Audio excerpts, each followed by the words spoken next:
De los protagonistas. Contacto telefónico.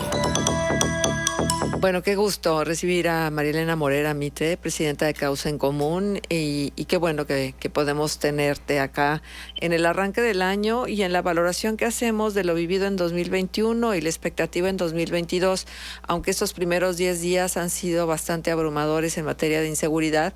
Zacatecas y Veracruz son ejemplos de ello. Es importante hacer el comparativo. Muchísimas gracias, Marielena, por estar con nosotros en Contexto. Lo mejor para este año. Arturo González, Manuel Cerrato, Marcela Pama, les saludamos.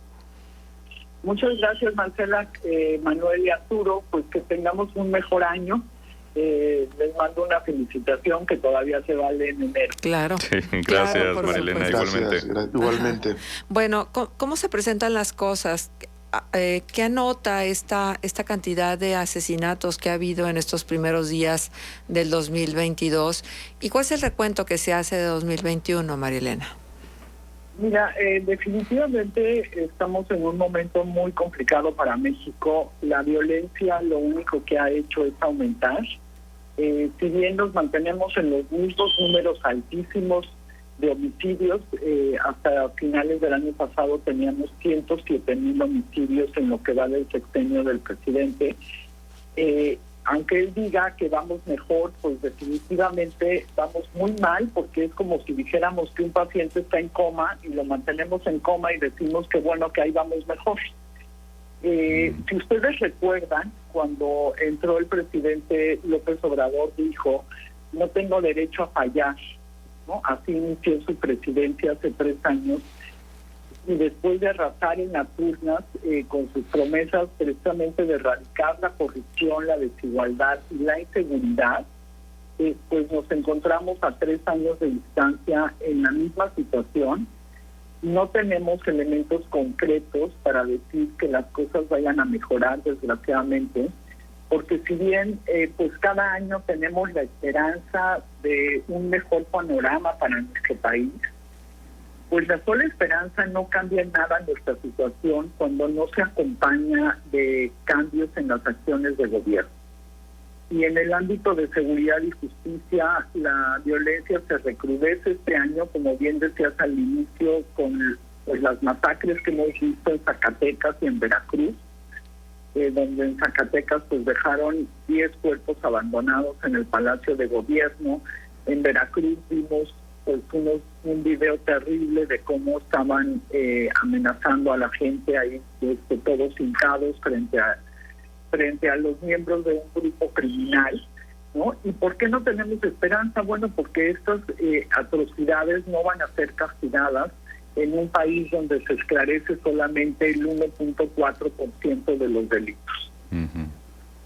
Sí, terrible los niveles de impunidad, Marielena, y en ese sentido vimos cómo 2019, 2020 fueron años récords. Hace unos días, la semana pasada, el presidente presumió que había habido un descenso marginal en lo que fue 2021, pero no hay, digamos, indicios de que haya una tendencia hacia la baja que se pueda consolidar. Digo, los crímenes, como bien apunta, se siguen suscitando en el territorio nacional prácticamente todos los días.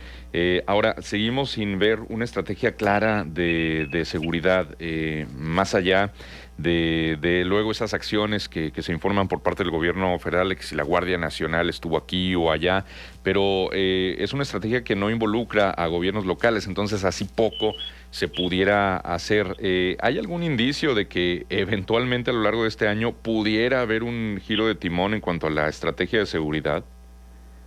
Mira, sinceramente no lo creo, y no lo creo por lo que dice el presidente en sus mañaneras, ¿no? Cuando tú no logras aceptar que tienes un problema, pues muy difícilmente lo puedes resolver. Yo creo que es importante reconocer que no ha habido resultados porque no hay una estrategia en seguridad. Además, tenemos mensajes conciliatorios al crimen organizado que definitivamente son un despropósito mayúsculo y una claudicación manifiesta, ¿no? Entonces, sin reconocer esto, pues es muy difícil que podamos pensar que va a haber un cambio de rumbo. El presidente lo que ha hecho en los últimos meses, por ejemplo, en Zacatecas o en Guerrero, ¿no? Ha dicho que va a mandar más elementos de la Guardia Nacional o del Ejército. Sin embargo, no estamos viendo que esto esté solucionado. Mira, por ejemplo, en Acapulco están extorsionando desde la gente que te vende cocos o playeras en la playa, hasta taxistas, empresarios, transportistas, y ya la extorsión se ha vuelto una forma de trata de personas. Les trabajan, y cuando ya no puedes darles más, pues entonces tienes que emigrar o te matan, ¿no? Entonces, en una situación así, me parece muy complicado pensar que vamos a mejorar cuando mandan más miembros del ejército, y estamos viendo miembros del ejército en todas partes de la República Mexicana. Sin embargo, ellos lo que hacen son rondines, ¿no? Y pues en un rondín lo único que hace el criminal es esconderse y después salir y extorsionar o matar. Entonces, por estas razones por las que no veo que vayan a cambiar la política, y además, en el momento que tú ves hacia dónde se están yendo los recursos, que son hacia las Fuerzas Armadas y hacia la Guardia Nacional con 285,000 millones, y sin embargo los recursos para estados y municipios son muy escasos.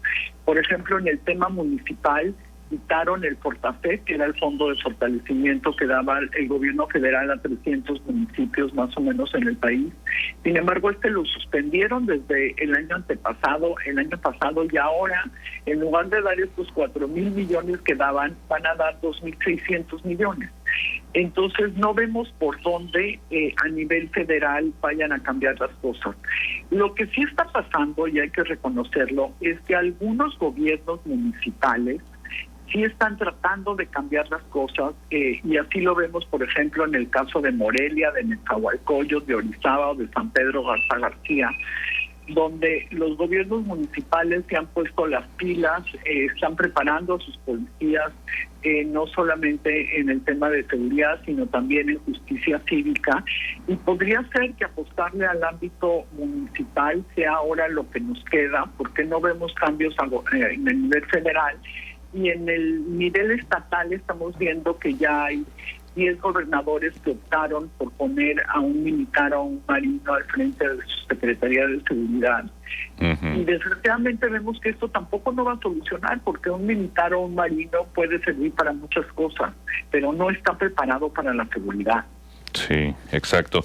Ahora también a nivel presupuestario, por ejemplo, llama la atención la publicación de Animal Político, en el sentido de que en 2020 la Cámara de Diputados había aprobado 126 millones de pesos de presupuesto a la Fiscalía General de la República para atender delitos contra mujeres, digo, en años donde lamentablemente la violencia de género ha crecido, donde los feminicidios pues están a un terrible promedio de 10 por día, pero finalmente ese presupuesto solo ejercieron 33 millones, o sea, 73% que les fue recortado.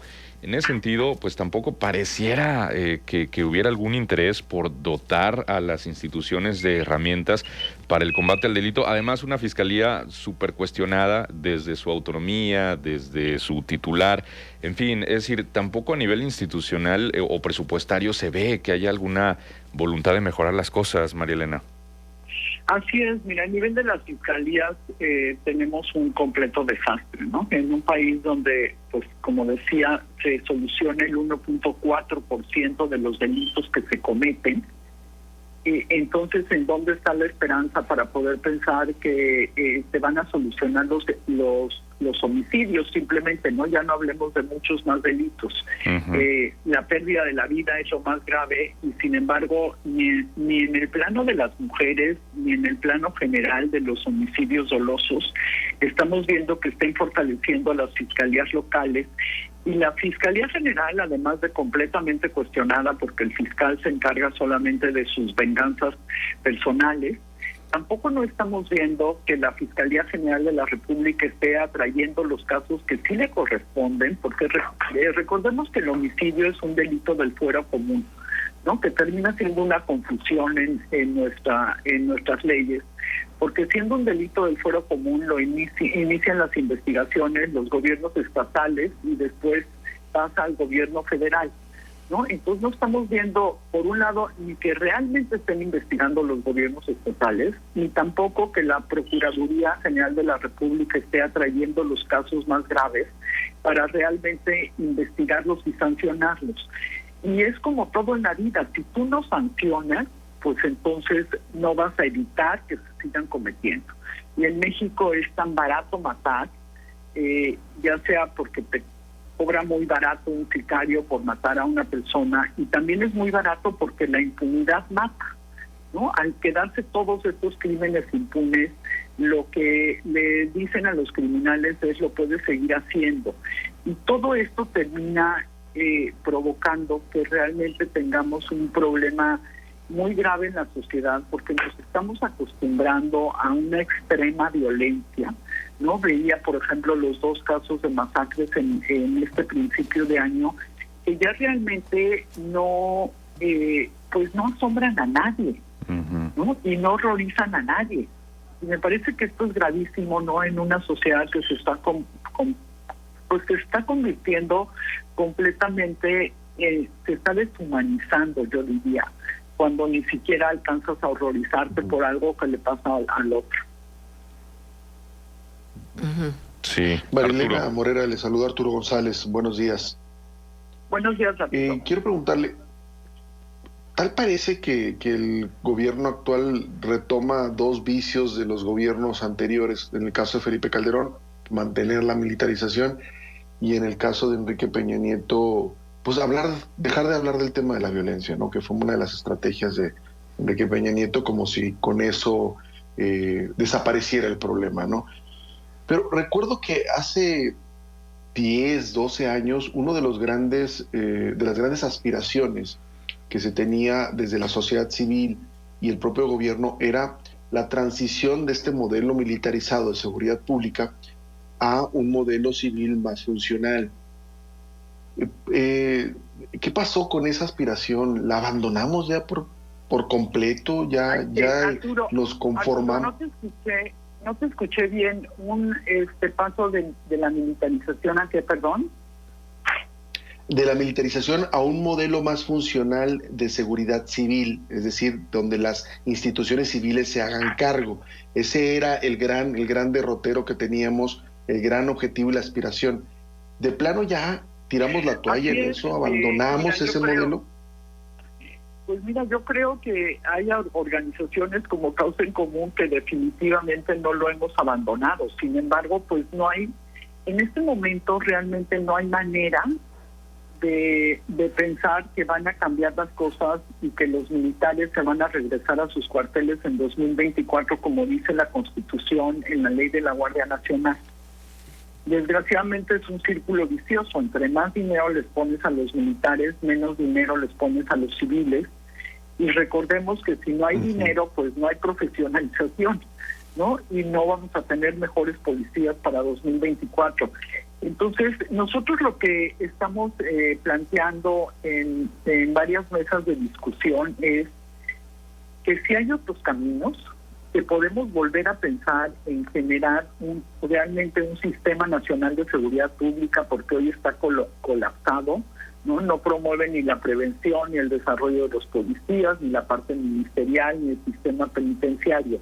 Sin embargo, sí se puede replantear un sistema nacional de seguridad pública al tiempo de que la Guardia Nacional se convierta en una guardia principalmente civil, ¿no? Entonces estamos explorando otros caminos de cómo podemos hacer realmente para que exista un retorno, pero en este momento lo veo sumamente complicado. El presidente va a querer pasar este año su ley donde pasa a la Guardia Nacional a ser parte, pues ya no nada más de facto, ¿no? Sino ya constitucionalmente de la Sedena, ¿no? Entonces lo que tendríamos que pensar es, por ejemplo, que esta Guardia Nacional se dedicara solamente a las áreas rurales, que es donde pueden estar pues tienen que viajar en pelotón los guardias y eso. Sin embargo, reservar todo el tema civil para todas las demás comunidades, pero no veo que esto vaya a suceder en los próximos años. Creo que en este momento tenemos que tratar de pensar en todos los planteamientos posibles para regresar a una seguridad civil. Porque fíjense que además, pues mucha gente piensa que como le tenemos más confianza a los militares que a los civiles, que ahí está la solución. Y sin embargo no está ahí, porque si vemos cualquier país democrático, sabemos que los militares no hacen tareas de seguridad pública porque no están preparados para eso. Como me dijo un día un militar, nosotros estamos para romper y destruir, no para construir. Entonces, pues sí creo que a un mediano plazo y a un largo plazo nos podremos reconstruir. En este momento no veo la manera de hacerlo. Bien. María Elena, pues muchísimas gracias por abrir año con nosotros en este tema que sin duda alguna siempre le damos el espacio porque lo amerita, porque estamos preocupados y tenemos que ocuparnos. Ya lo vivimos en La Laguna, no queremos volver a vivirlo y por supuesto que la seguridad es igual a más productividad, por supuesto, a más crecimiento, a más aliento para la labor de todos los días en nuestro país. Muchísimas gracias, María Elena. No, muchas gracias a ustedes, Marcela, y tienes toda la razón. Si tenemos seguridad, podemos aspirar a un país mejor, a un país más justo y a un país donde todos tengamos las posibilidades de crecer. Así es. Gracias, María Elena Morera, presidenta de Causa en Común, por la presencia aquí en Contextos. Son las 8 de la mañana con 48 minutos. Vamos a ir a una pausa comercial y regresamos enseguida. Contextos. El programa líder en la radio hablada en La Laguna.